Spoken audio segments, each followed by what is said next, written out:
सीखेंगे दर्पण सूत्र कैसे सिद्ध किया जाता है। ठीक है बच्चे, उत्तल दर्पण में दर्पण सूत्र किस प्रकार सिद्ध किया जाता है, जो कि परीक्षा के दृष्टिकोण से बच्चे बहुत ही इंपॉर्टेंट क्वेश्चन है।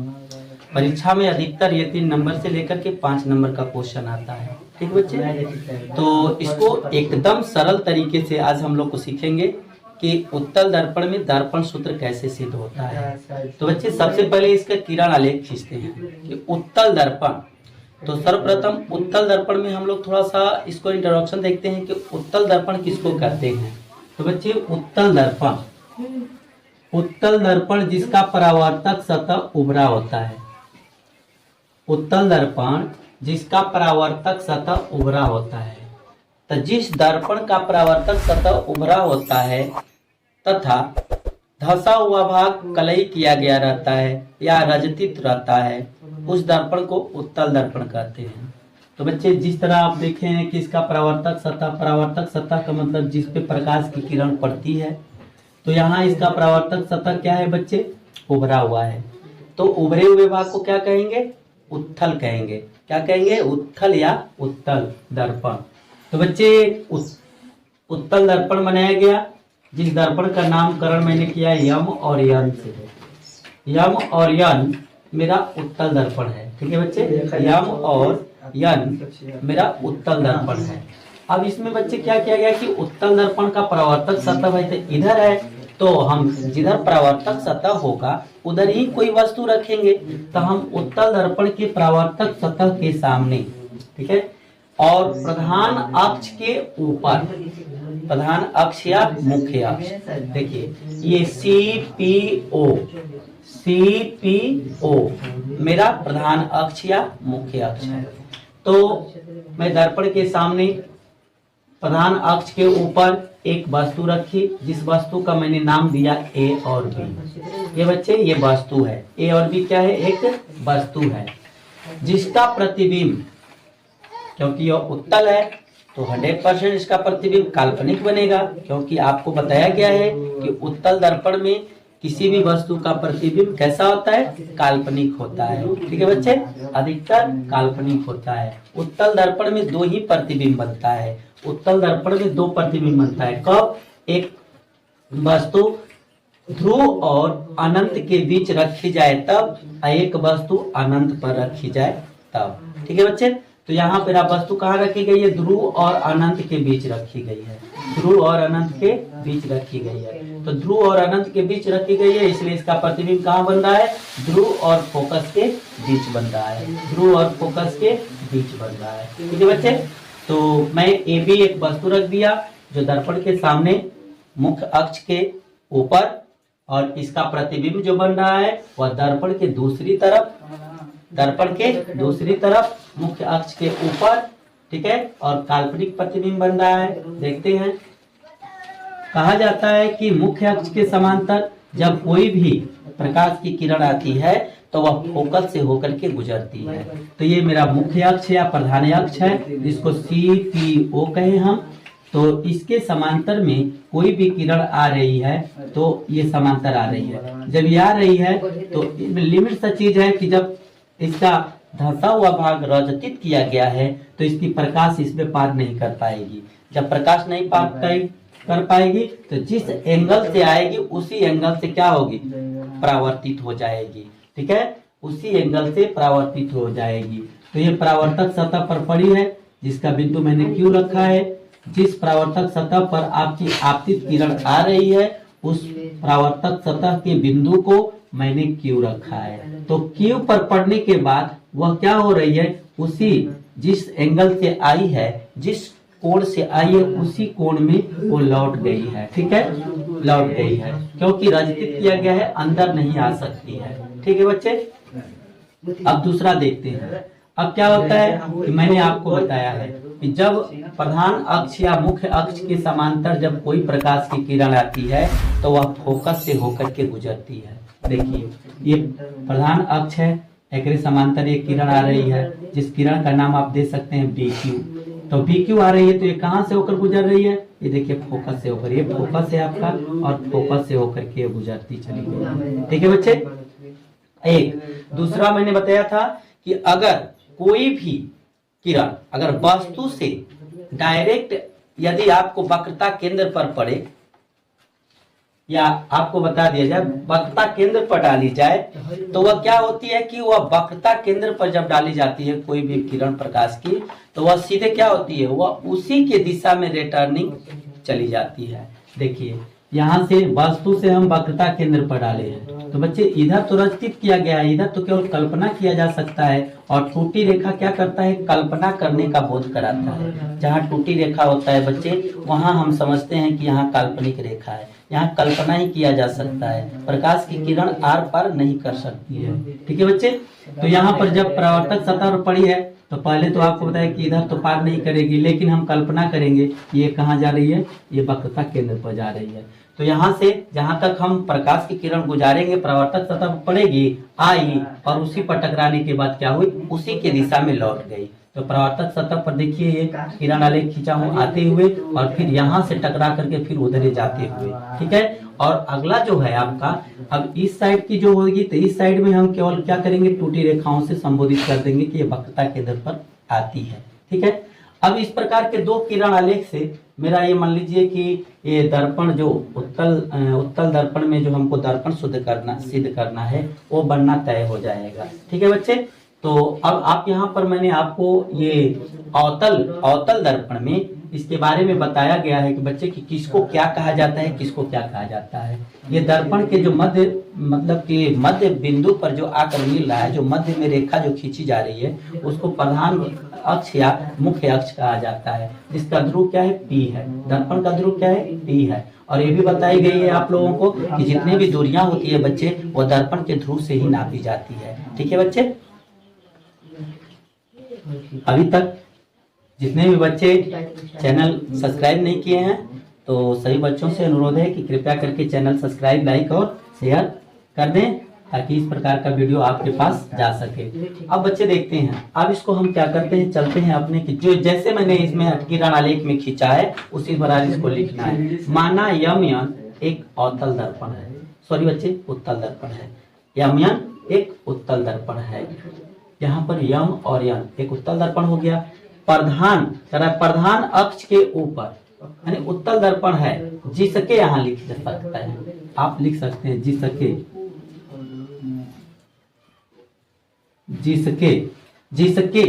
अवतल दर्पण है यहाँ रहेगा, है। ठीक है, यहाँ से हटा देता हूँ।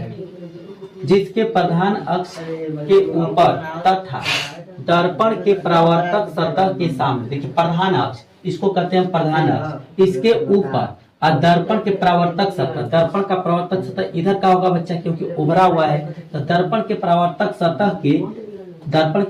सतह के सामने AB, ये जो वस्तु रख रहे हैं इसका नाम AB है, एक वस्तु रखी गई है। ठीक है, इस दर्पण के परावर्तक सतह के सामने प्रधान अक्ष के ऊपर एक वस्तु रख दिया गया है, जिसका प्रतिबिंब काल्पनिक एवं सीधा A', काल्पनिक तथा सीधा, क्योंकि यहाँ काल्पनिक रेखाओं से जब जितने भी प्रतिबिंब काल्पनिक रेखाओं से बनता है वो काल्पनिक प्रतिबिंब कहलाता है। वास्तविक प्रतिबिंब तो वास्तविक रेखाओं से, यानी वास्तविक रेखाओं से जो प्रतिबिंब बनता है, जहाँ वास्तविक कटान होता है, जैसे मान लीजिए ऐसे ऐसे कटान होगा और काल्पनिक में ऐसे ऐसे कटान होगा। तो बच्चे काल्पनिक रेखा से बने प्रतिबिंब को काल्पनिक प्रतिबिंब कहते हैं, और वास्तविक रेखाओं से बने प्रतिबिंब वास्तविक रेखाओं के कटान से बने प्रतिबिंब को वास्तविक प्रतिबिंब कहते हैं।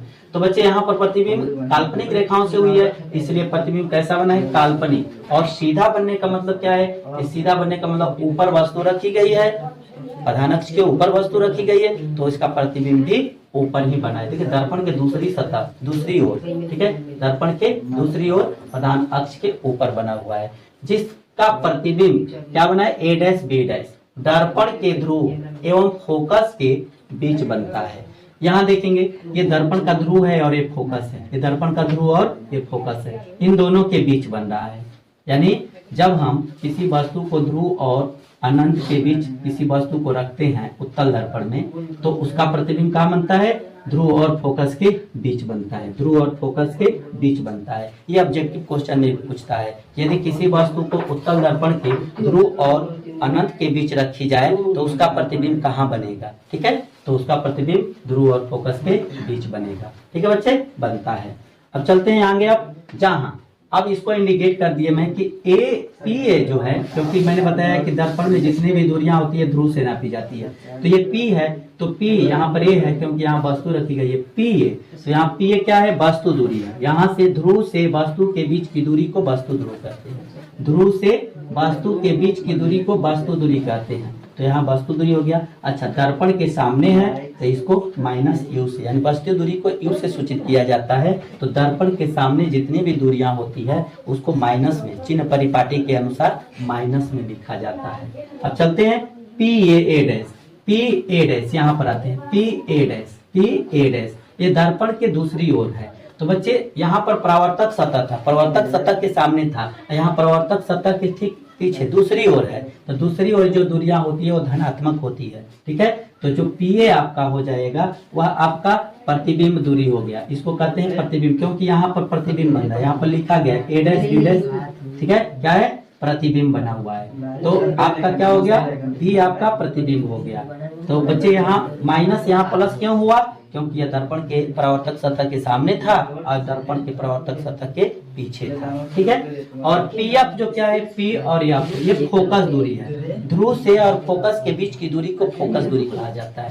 ध्रुव और फोकस के बीच की दूरी को फोकस दूरी कहा जाता है। ध्रुव और प्रतिबिंब के बीच की दूरी को प्रतिबिंब दूरी कहा जाता है। ठीक है, अच्छा, PC क्या है, तो P और C यानी ध्रुव और वक्रता केंद्र के बीच की दूरी को क्या कहा जाता है, वक्रता त्रिज्या कहा जाता है। ध्रुव और वक्रता केंद्र के बीच की दूरी को वक्रता त्रिज्या कहा जाता है, जिसे 2f से सूचित किया जाता है। 2f से सूचित करने का मतलब क्या होता है कि जो वक्रता त्रिज्या होता है बच्चे, वह फोकस दूरी की क्या होती है, दूनी होती है। वक्रता त्रिज्या फोकस दूरी की दूनी होती है, इसलिए ये f हो जाएगा। तो दूना है तो यहाँ पर 2f हो जाएगा। ठीक बच्चे, अब हमारा काम स्टार्ट होता है कि अब हमको सिद्ध करना है। इतना काम तो हमें लिखना होगा पहले, उसके बाद क्या करेंगे कि अब हम चलते हैं अपने इसके चक्कर में कि ये कैसे आएगा। तो इसको लाने के लिए बच्चे इसमें हमको बहुत मेहनत करना पड़ता है। तो चलते हैं, अब लिखते हैं।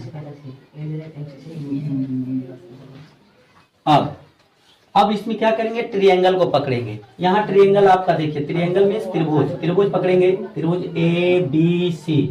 ठीक है, त्रिभुज ABC, त्रिभुज ABC। और इसी के जैसा एक और त्रिभुज लेते हैं, A',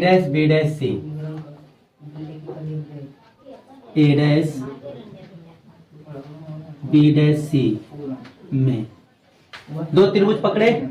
इस त्रिभुज को कट करके मैं यहां दिखा देता हूं। यही त्रिभुज है ABC, A', B', यहाँ पर दो त्रिभुज है और दोनों त्रिभुज समरूप है। सभी त्रिभुज बच्चे समरूप कहलाते हैं, ये आपको पता होना चाहिए। सभी त्रिभुज क्या कहलाते हैं, समरूप कहलाते हैं। तो यहाँ पर समरूपता का कसौटी देना होगा बच्चे। तो हम चलते हैं, त्रिभुज ABC बराबर कह रहा है यहाँ पर A', B', C में। ठीक है, दोनों त्रिभुज आपस में क्या है, बराबर है। कैसे बराबर है, तो यहाँ पर देखते हैं, यहाँ पर 90 डिग्री का कोण बना है, तो यहाँ भी 90 डिग्री का कोण बना है। ठीक है, और दोनों त्रिभुज का जो ये C जो बिंदु है वह दोनों त्रिभुज का बराबर है, यानी ABC में भी है और A', B', C में भी है। तो यहाँ पर इस कोण का, यानी पहला त्रिभुज का एक कोण मतलब दूसरे त्रिभुज के उस कोण के बराबर हो गया, यानी कोण A' के बराबर हो गया, कोण C के बराबर हो गया। तो बच्चे यहाँ पर लिखना होगा, कोण लिखेंगे BAC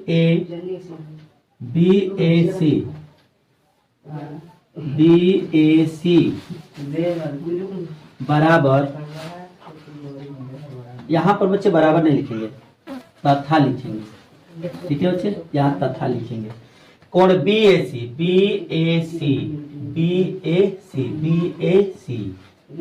बराबर क्या लिखेंगे बच्चे, अब लिखेंगे B',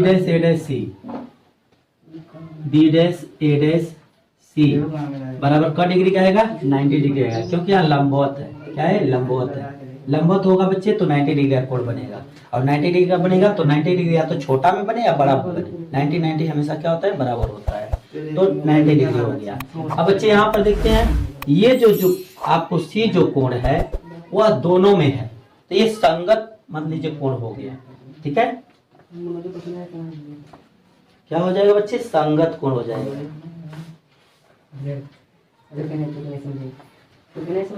कोण अब यहाँ लेते हैं सी के लिए, तो यहाँ लेंगे बी सी ए बराबर में क्या लेंगे बच्चे, बी डैश सी ए डैश।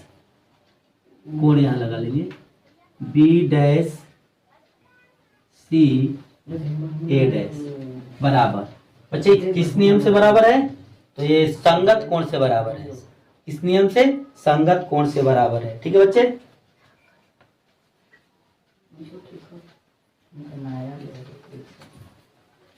संगत कोण से, ठीक है, संगत कोण से हो गया। तो बच्चे एक यहाँ पर एक नियम फॉलो हो जाता है, ठीक ना, एक प्रतिबंध लग जाता है। क्या प्रतिबंध लगता है कि यदि किसी त्रिभुज का, मान लीजिए जो किसी दो त्रिभुज का, यानी एक त्रिभुज का एक कोण दूसरे त्रिभुज के एक कोण के बराबर हो जाए, और एक त्रिभुज का दूसरा कोण दूसरे त्रिभुज के दूसरे कोण के बराबर हो जाए, तो वह उस त्रिभुज का तीसरा कोण भी आपस में बराबर हो जाता है। ठीक है, वह त्रिभुज का तीसरा कोण भी आपस में बराबर हो जाता है। तो जब तीसरा कोण आपस में बराबर हो जाएगा तो ये त्रिभुज कैसा कहलाएंगे, ये समरूप त्रिभुज कहलाएंगे। तो त्रिभुज ए बी सी समरूप त्रिभुज ए डैश बी डैश सी। अब यहाँ समरूप हो गया। ठीक है बच्चे, यहाँ पर क्या हो गया, समरूप हो गया। और जब ही बच्चे ये त्रिभुज समरूप हो जाएंगे तो इस त्रिभुज का जो ऊंचाई होगा इस त्रिभुज के ऊंचाई के क्या हो जाएगा, अनुपाती हो जाएगा। जब ये त्रिभुज समरूप होते हैं तो समरूप त्रिभुज में क्या होता है कि एक त्रिभुज का ऊंचाई दूसरे त्रिभुज के ऊंचाई के समानुपाती हो जाएगा, और जब ही इसका ऊंचाई समानुपाती होगा तो आधार भी ऑटोमेटिक है कि समानुपाती हो जाएगा। तो बच्चे इस त्रिभुज का ऊंचाई क्या है, ए बी, और इस त्रिभुज का ऊंचाई क्या है, ए डैश बी डैश, ए डैश बी डैश। ठीक है बच्चे, तो मैंने बताया अभी आप लोग को, जब इसका ऊंचाई अनुपाती हो जाएगा तो क्या हो जाएगा, इसका आधार भी अनुपाती हो जाएगा। ठीक है बच्चे, तो आधार क्या बच्चे, ए सी। इस त्रिभुज का आधार क्या है, ए सी, और इस त्रिभुज का आधार क्या है, ए डैश सी, ए डैश सी। ये इक्वेशन नंबर 1 हो गया बच्चे। ठीक है, आपका समीकरण यहाँ 1 बन गया। अब पुनः में चलते हैं, पुनः में चलते हैं। ठीक है बच्चे, पुनः में चलते हैं।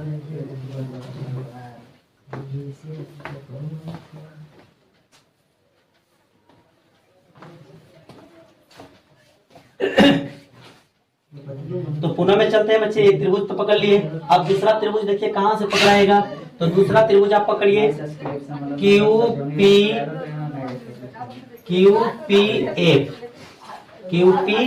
एफ। एक त्रिभुज कौन है, यहां से मैं काट कर निकालता हूं।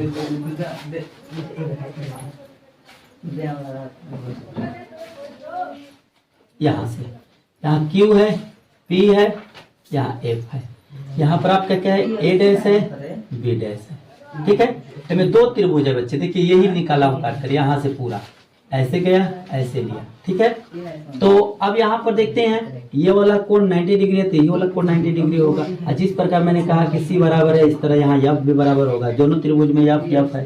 ठीक है, तो इसको पकड़ते हैं। अब त्रिभुज पुनः त्रिभुज क्यू पी एफ तथा बी डैश ए डैश एफ, बी डैश ए डैश एफ में। ठीक है बच्चे, अब इस त्रिभुज को पकड़ते हैं, इसको मिटा दिया जा रहा है। देखिए बच्चे,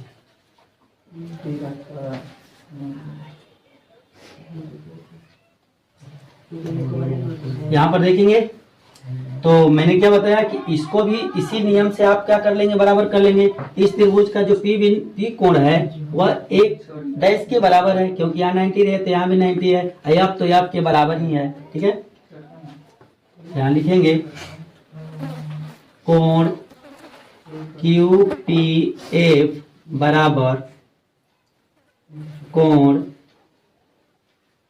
B dash A dash F, क्या है बच्चे, 90 डिग्री से। ठीक है, दोनों 90 डिग्री से बराबर हो गया।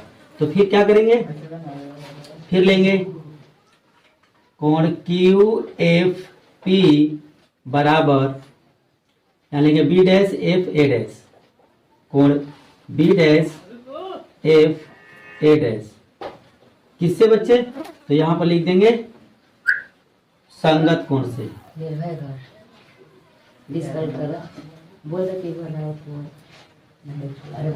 संगत कोण से, ठीक है, इसको ले लेंगे हम संगत कोण से, ये संगत कोण से बराबर हो जाएगा। अब बच्चे देखते हैं, जब ये अभी मैंने बताया कि किसी भी त्रिभुज का दो कोण जब बराबर हो जाए, किसी दो त्रिभुजों का दो कोण बराबर हो जाता है तो उसका तीसरा भी कोण आपस में क्या हो जाता है, बराबर हो जाता है। ठीक है, तो उसका तीसरा भी कोण बराबर हो जाएगा। तो तीसरा कोण जब भी बराबर होगा बच्चे तो वो क्या हो जाएगा, ये आपस में त्रिभुज, जो त्रिभुज दोनों होंगे वो आपस में समरूप त्रिभुज हो जाएगा।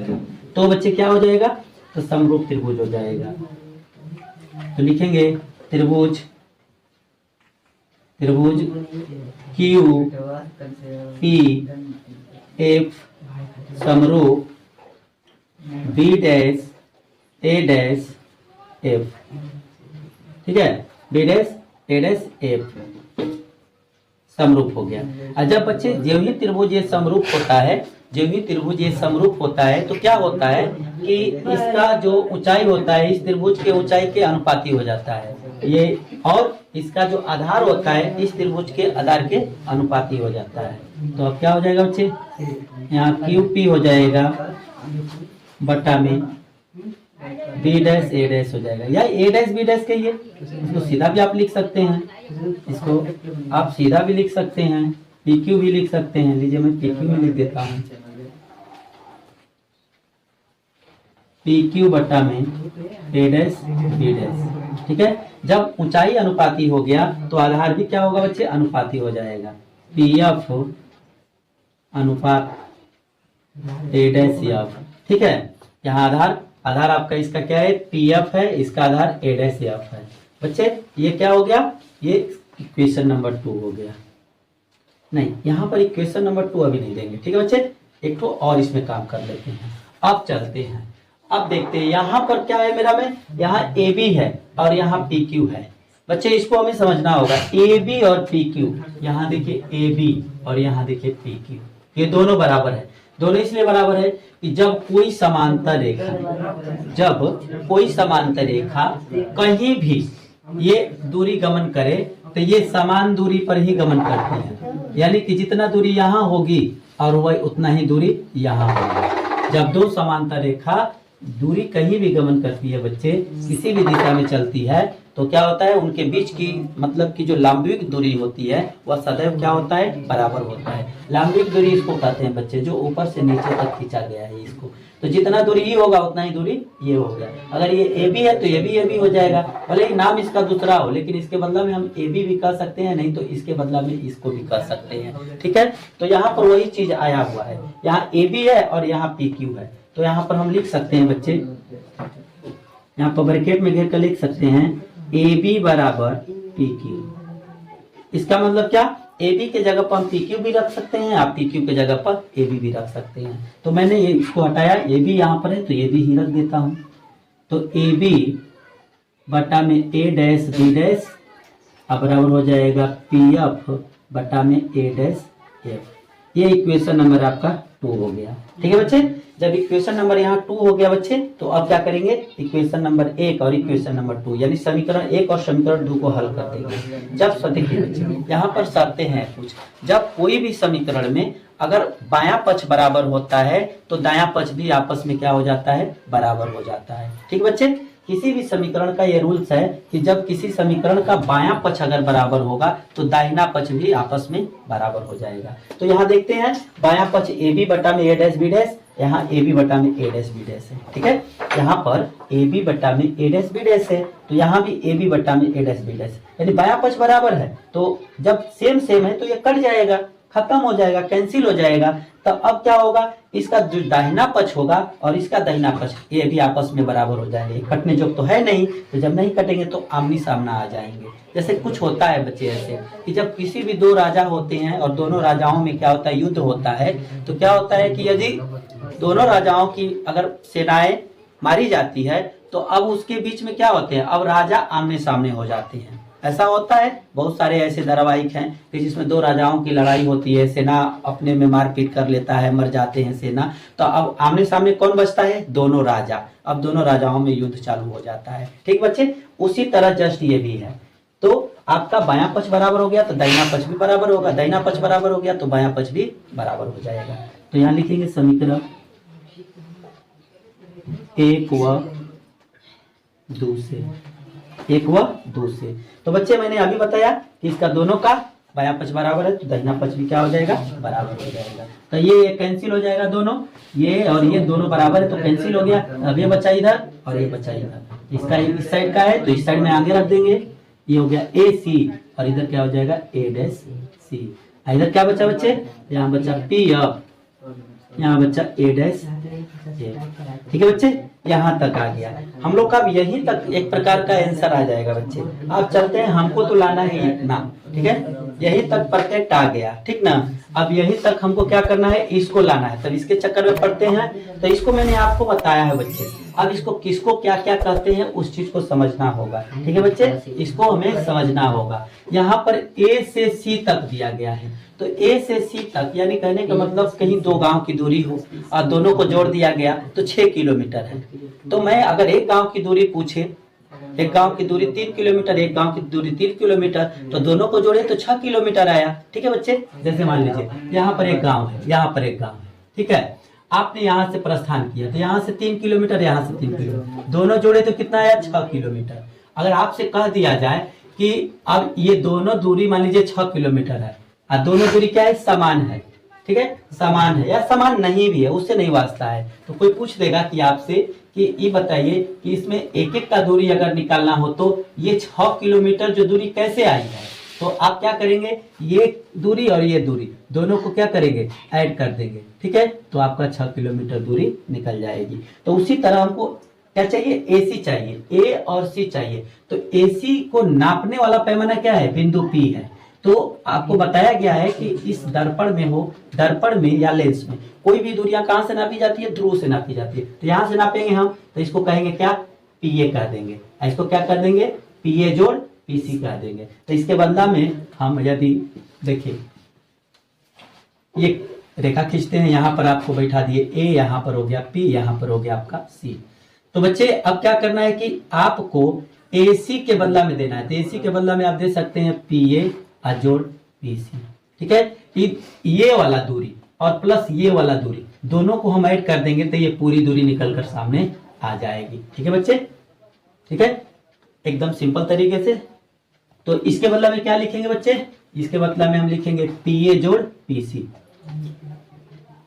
पीए जोड़ पीसी, अब बटा में ए डैश सी। अब चलते हैं ए डैश सी, ए डैश सी, ए डैश सी। अब गौर कीजिए, ये बीच में से पूछ दिया, तो बीच में से पूछा बच्चे तो हम क्या करेंगे, ध्रुव से जाएंगे, क्योंकि सभी दूरियां ध्रुव से नापी जाती है। तो ये तो हमको पता है, ये तो हमको पता है, इसको हम क्या कहते हैं, यहाँ से पी से और ए डैश जो है ये आपका प्रतिबिंब दूरी है। तो क्या करेंगे, इस दूरी में पूरे दूरी को घटा देंगे, ये दूरी बच जाएगी। जैसे सिंपल चीज है, यहाँ पर देखेंगे आप, यहाँ से हो गया यहाँ तक, ये पी हो गया, आई ए डैश हो गया, ये आपका सी हो गया, ठीक है बच्चे। तो अब क्या करना है, इसमें हमको चाहिए ये वाला दूरी, तो ये तो हमको आखिर पता है और पूरा पता है, पूरा पता मान लीजिए 5 है और ये आपको 2 है। तो क्या करेंगे, ये 2 घटा देंगे, यहाँ से हटा देंगे, तो अब में कितना बचेगा, 3 ही तो बचेगा, तो ये आपका 3 आ जाएगा। तो इसके लिए क्या करेंगे, पूरे दूरी में मैं ये वाला दूरी को घटा दूंगा, क्या करूंगा, पूरे दूरी में इसको घटा दूंगा, यानी पीसी में क्या करूंगा, पी और सी में क्या घटाऊंगा, पी ए डैश घटाऊंगा, P C minus A, P C minus P A dash, P A dash. ठीक है बच्चे, अब इस साइड में आ जाते हैं। अब इस साइड में देखेंगे P F, P F, P F बच्चे तो पी एफ तो सेम है, क्योंकि यहाँ से देखिए ध्रुव से फोकस के बीच को फोकस दूरी करते हैं, सेम रख देते हैं। ए डैश एफ, ए डैश एफ, ये वाला दूरी एफ डैश एफ, ए डैश एफ वाला दूरी निकालने के लिए क्या करेंगे, पी एफ में हम पी ए घटा देंगे, पी ए डैश, इसको निकालने के लिए बच्चे ये तो सेम रह जाएगा। तो इसके बदला में क्या रखेंगे बच्चे, इसके बदला में रखेंगे P F, P F minus यहां से यहां तक, यानी ये दूरी निकालने के लिए, छोटी वाली दूरी निकालने के लिए हम ध्रुव जाएंगे, ध्रुव से मतलब कि फोकस पर आएंगे, ध्रुव से फोकस तक जितना दूरी है उसके में क्या करेंगे, पी और ए डैश घटा देंगे, यानी प्रतिबिंब दूरी घटा देंगे। तो हमारा पी ए डैश घट गया बच्चे। अब बच्चे क्या करेंगे, यहाँ पर सबका मान पैमाना बताया गया है कि किसको क्या कहते हैं, किसको क्या कहते हैं, और सभी के मान को यहाँ बैठा देना है। ठीक है बच्चे,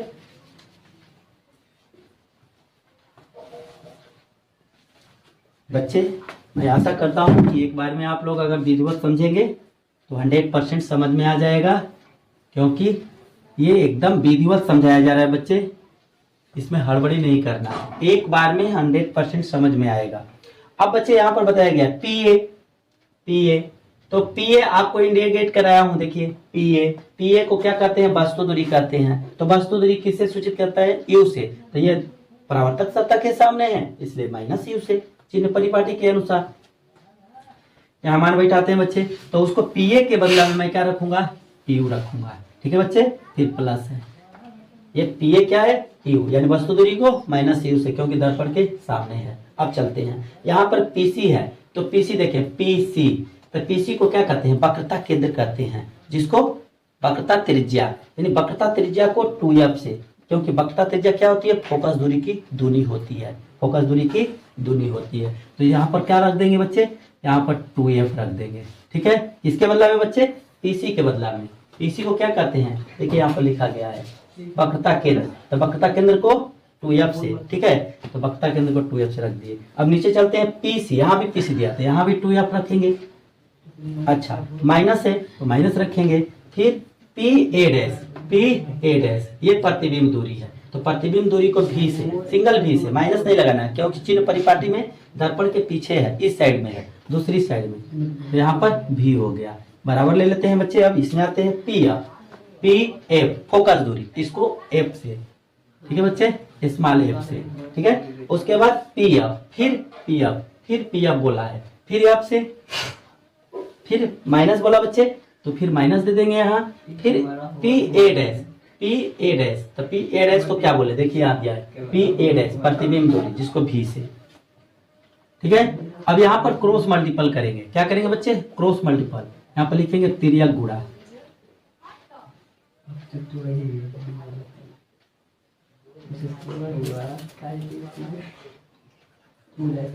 तिर्यक गुणा करने पर, ठीक है बच्चे, तिर्यक गुणा करने पर, तो तिर्यक गुणा करेंगे, एफ का मैं इसमें गुणा करूंगा, आ जाएगा माइनस एफ यू, एफ का फिर इसमें करेंगे प्लस 2f स्क्वायर, अब फिर भी क्या करेंगे, माइनस माइनस प्लस हो जाएगा, यू भी हो जाएगा, ठीक है बच्चे। फिर यहाँ जाएंगे minus minus minus plus minus, ये हो जाएगा 2f भी हो जाएगा। अब एफ का इसमें कर देते हैं बराबर, एफ का करेंगे 2f स्क्वायर हो जाएगा, फिर माइनस में कर देंगे तो माइनस एफ भी हो जाएगा। अब बच्चे यहाँ पर कुछ देखना है, यहाँ पर देखेंगे इस साइड में 2f स्क्वायर, इस साइड में भी 2f स्क्वायर, दोनों का चिन्ह सेम है, दोनों कट जाएगा, क्योंकि बच्चे जानते हैं क्या होगा, अगर इसको इस साइड में भेजेंगे तो माइनस होगा, और minus minus minus plus cut जाएगा, काम खत्म हो जाएगा। अब देखते हैं यहाँ पर, यहाँ माइनस यू भी, इसमें क्या है बच्चे, u भी है, इसमें क्या है 2f भी है, तो हम क्या करेंगे कि अब 2f भी को 2f भी की ओर भेज देंगे, माइनस यू भी अब प्लस यू भी अब बराबर माइनस एफ भी ई इधर आएगा बच्चे, तो ये माइनस है तो क्या हो जाएगा, प्लस हो जाएगा 2FV। ओके बच्चे जी। अब क्या होगा कि ये 2FV है, ये एक FV है, तो 2FV में एक FV घट जाएगा तो क्या बचेगा, FV बचेगा, हाई उतर जाएगा बच्चे, यहाँ पर ये उतर जाएगा, यहाँ बच जाएगा FV बच जाएगा।